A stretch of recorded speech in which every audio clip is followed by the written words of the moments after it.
Hello everyone, friends, Roman Pohorley here. This is the Deep State Team's YouTube channel. We're continuing to discuss the front situation. But before we start, I'll ask you to subscribe to our channel, like this video, be sure to leave your comments, and also don't forget to share this video so that as many people as possible learn about the situation at the front, and our channel becomes more popular. Let's go. We immediately move on to Pokrovsk and Mirnorod, as the most discussed settlements at the front. The enemy continues to spread out in Pokrovsk and its surroundings, trying to establish physical control in the area. And in particular, its greatest focus is now in the northern part of Pokrovsk. And in particular, if we are talking about the occupation, then the central and southern parts have long been under the control of the enemy. And accordingly, they are now trying to move more into the northern part, to occupy the districts directly. And if you look at the picture now, you will see the fixation of damage. In particular, if we are talking about red marks, these are damages, fixation on the enemy. These are public shots and exclusively public. This is accordingly OSINT. And if we talk about blue marks, these are the damages that were inflicted on the defense forces by the enemy. Therefore, we can say that the battle for the northern part of the northern outskirts of Pokrovsk is now underway and continuing.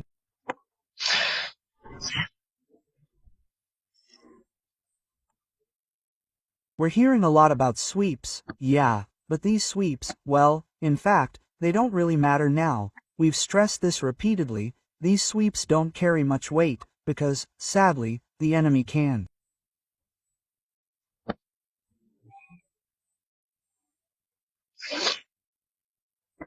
easily move troops from the south to the center, dig in there, build positions, and, of course, constantly replenish losses in the north and northern outskirts. But essentially, we can't block the south now, we can't block all movement, and the enemy definitely won't allow it. So, sadly, this has been happening lately, and will likely continue endlessly, these sweeps, constant reports of enemy destruction. They are destroying them in large numbers, but they constantly replenish these losses, and it happens non-stop. Simultaneously, there's an area near Rivne and between Pokrovsk and Krasny Lyman, where the enemy is constantly spotted. They constantly set ambushes, mine the area, mine roads, and sometimes even build engineering obstacles, like Yagoza. We've written about Yagoza, this is constantly confirmed. All these processes complicate logistics through this area and greatly jeopardize movement, especially towards Mirnorod. And speaking of Mirnorod itself, talking to the soldiers, as the fighters themselves note, logistics in Mirnorod are now carried out exclusively with ground-based robotic systems and drones. Vehicles and cars are definitely no longer used, and haven't been for a long time, because every physical advance, especially with vehicles, is usually accompanied by an ambush and fire contact with the enemy. Accordingly,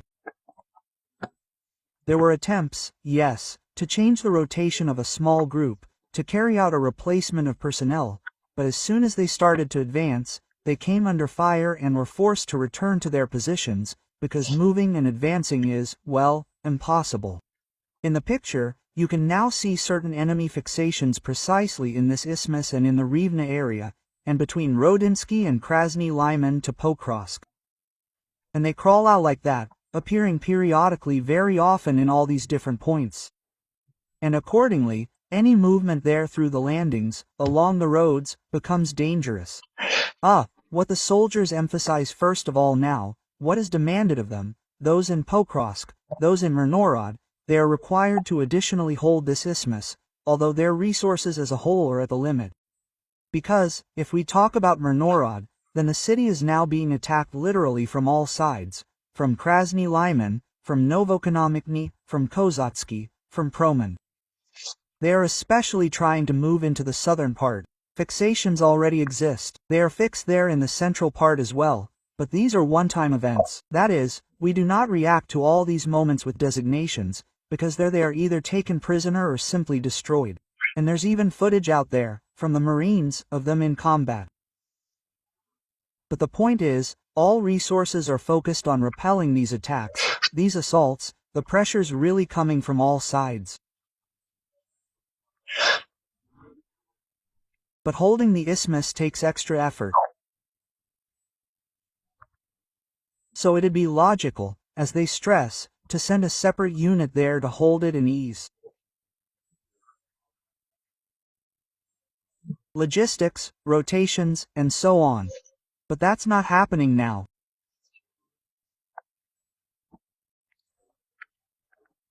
And overall, the battle for Pokrovsk-Mirnorod continues, but Mirnorod is under serious threat, a critical situation, at risk of being fully encircled, making escape late or too difficult.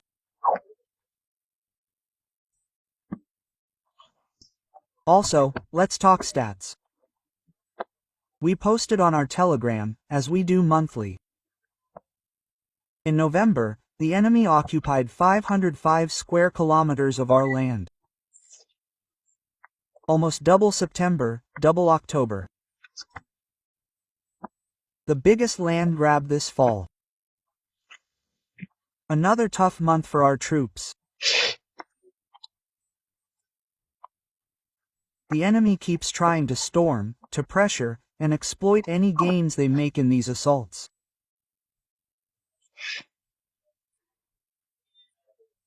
In terms of percentage of land occupied, Huliaipol region took the biggest hit, sadly. 40% of all advances. And the sector from Huliaipol to Orikhiv accounts for only 16% of assaults. What does that tell us? It tells us the enemy managed to quickly seize and occupy a large amount of territory with ease. Remember, our forces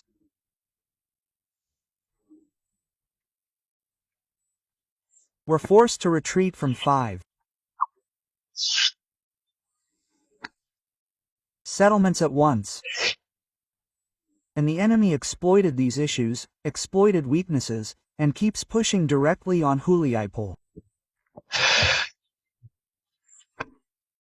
Also, in November, the Russians launched 5,990 assaults.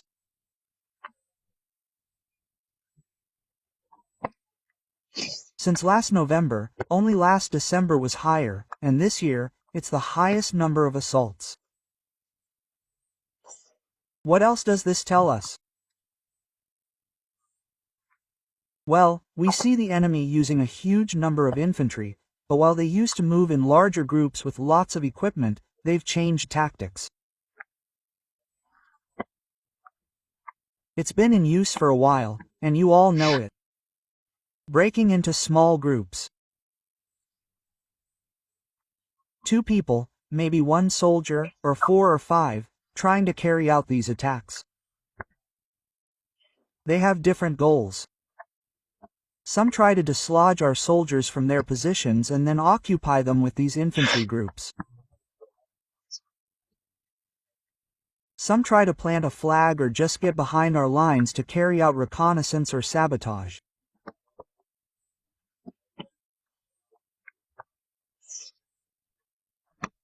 But still, essentially, it all counts as assault actions, and it continues non-stop across the entire front. Accordingly, we see such a number of assault actions, such a huge figure, and unfortunately, it has not decreased yet, but we will see in the statistics for the coming months. And in particular, if we have already started talking about Huliaipol, then we will continue to discuss the situation in this area, which has recently developed and, unfortunately, caused a lot of manipulation, false some kind of displays, testimonies, and, of course, hung labels directly on some units, which are quite unpleasant and, again, untrue. We have clarified certain details. In particular, we described them on our Telegram channel certain moments, and this is another reason to urge you to subscribe to our Telegram channel so that you are the first to know about the situation at the front, as it is all there. So, let's move on to Huliaipol in this situation. We described, and many of you know, that there was a failure, in particular, in the area of responsibility of the 102nd Brigade.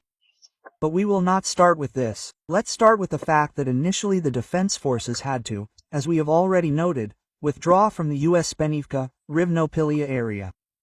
And it was there that the first breakthrough occurred on the part of the enemy, which then became a consequence of the development of events that we see today. After the enemy occupied its positions in Rivnopilia, it began to move in the direction of Zatoshchi. And in the Zatoshchi area, this was already the flank of the 102nd Brigade.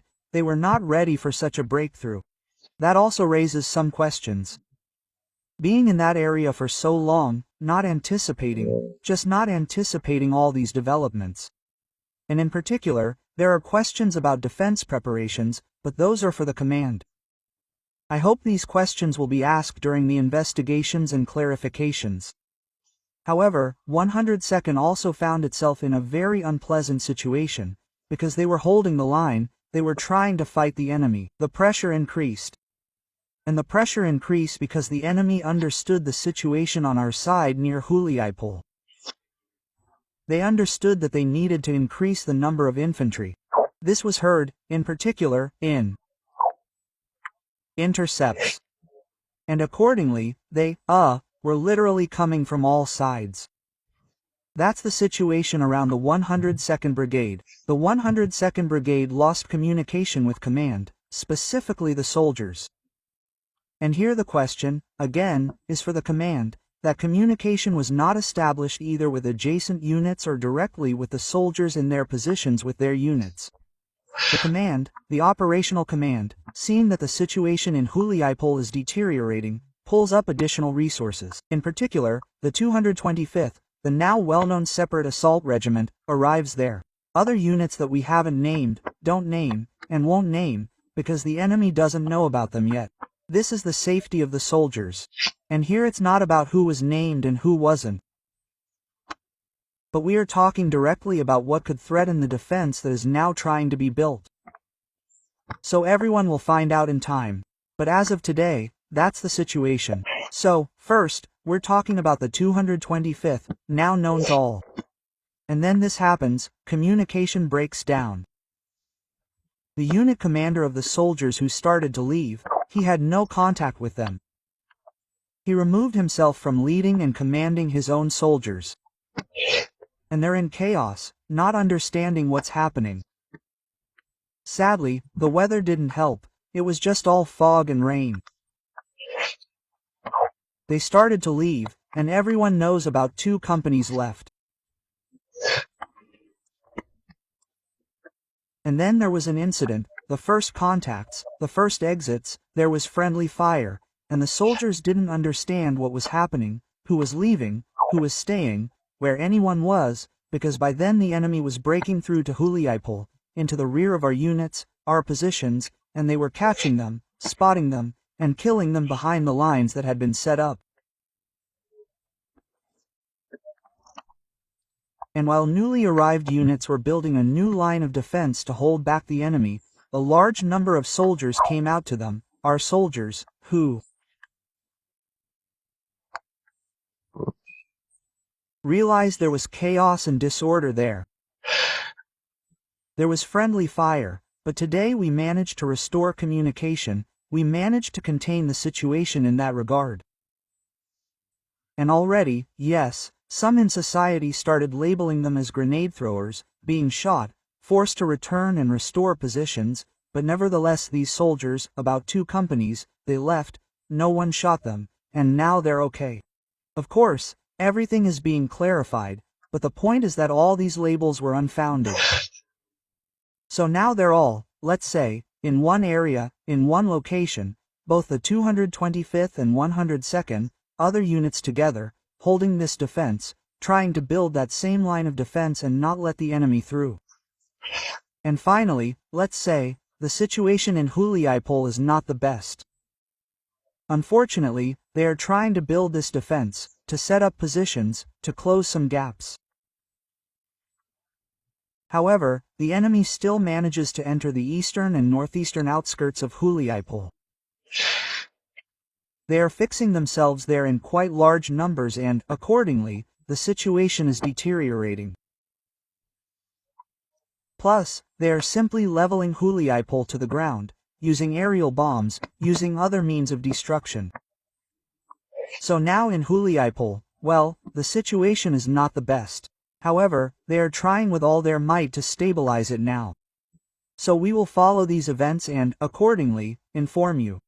Friends, I will thank you for watching this video. Once again, I will remind you and ask you to subscribe to our channel. Like, leave your comments and don't forget to share this video. Thank you.